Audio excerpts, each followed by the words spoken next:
Alors pourquoi beaucoup de coachs en séduction sont encore tous célibataires? Ici, je vais parler vraiment des plus célèbres, ceux qui font le plus de vues sur YouTube, les héritiers des pick-up artistes, vous savez, les dragueurs professionnels qui vous vendent dans chaque vidéo un idéal de séduction soi-disant universel qui marcherait à tous les coups sur toutes les femmes, même si, vous savez, vous êtes moche, timide, etc. Vous voyez de qui je veux parler, et quand ils envoient ce genre de message, honnêtement, ça m'énerve à un point inimaginable, et il y a selon moi 3 raisons qui expliquent que les coachs en séduction les plus connus soient encore célibataires. La première raison, elle est évidente, c'est qu'un bon coach en drague de rue se doit de rester à la page.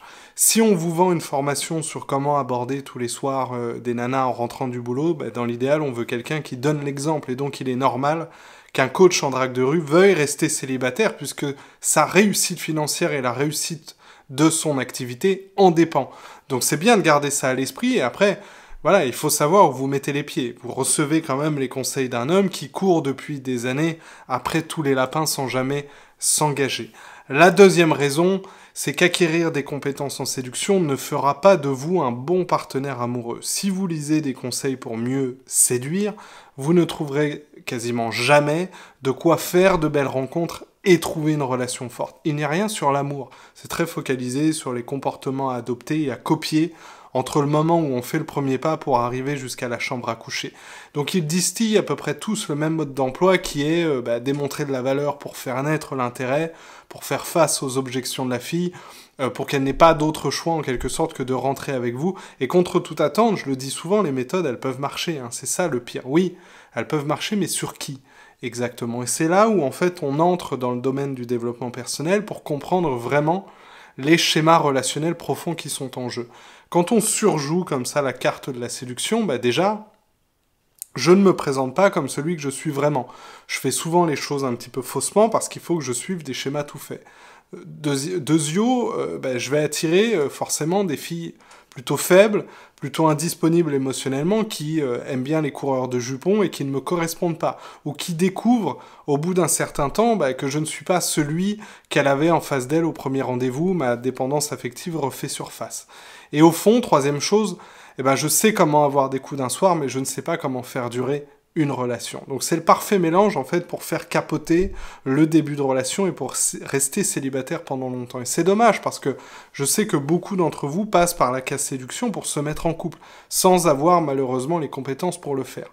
Personne ne vous a appris à gérer le conflit, à évaluer la compatibilité réelle après une rencontre. Au fond, peut-être que vous ne savez même pas ce que vous voulez, quel type de fille est bonne pour vous, vous ne savez pas comment montrer votre vulnérabilité et communiquer vos attentes dans la relation. Tout ça pour dire que le comportement qui vous fera sortir du lot sur Tinder n'est pas celui qui vous permettra de trouver la bonne personne et de rester avec elle. Et je récupère, moi, chaque semaine, des élèves qui me disent maintenant ok, Quentin, je connais toutes les techniques de drague sur le bout des doigts, je sais comment lire les signaux, créer du confort, toucher la fille pour créer le désir, répondre à ses tests, mais au fond, à part des plans cul ici et là, les femmes ne me voient pas comme un partenaire sérieux parce que je reste trop en surface et ils ne se rendent pas compte que en fait, on ne fait pas de rencontres satisfaisantes avec des techniques de manipulation et de dénigrement. Et enfin, la troisième raison pour laquelle les coachs en séduction, la majorité d'entre eux sont encore célibataires, c'est que ces mecs-là ont développé une philosophie de l'amour à part entière. Il suffit d'aller sur n'importe quel forum de drague pour comprendre comment ces hommes se valident entre eux. Ceux qui couchent avec le plus de femmes sont adulés en héros, on leur fait croire que c'est comme ça qu'ils vont s'épanouir sur le plan sentimental et devenir un vrai mec, et pour eux c'est simple, le bonheur c'est de la variété sexuelle, c'est pas de la stabilité.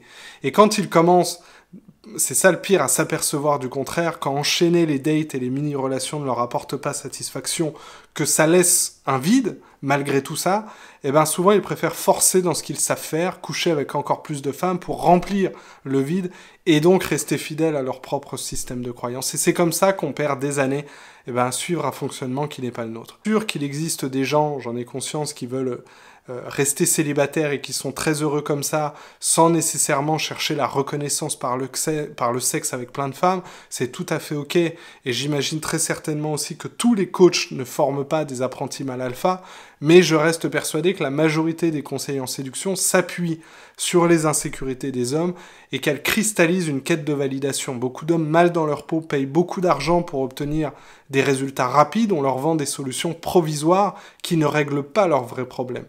Et la drague de rue en est une. Et donc pour finir, il faut dire aussi que la vie sentimentale d'un homme célibataire est faite d'apprentissage. D'accord ? Au début, on tombe tous inévitablement sur des conseils de drague populaire, les magouilles, les techniques, les schémas tout faits.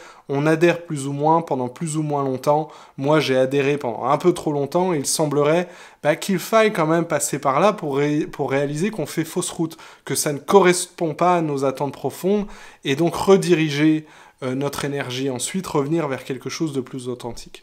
Voilà, si la vidéo vous a plu, vous mettez un like. Abonnez-vous à la chaîne, vous pouvez aussi aller visionner ma formation masterclass spécialement conçue pour les hommes introvertis qui veulent se créer une vie sentimentale à la hauteur de leurs ambitions. Ciao.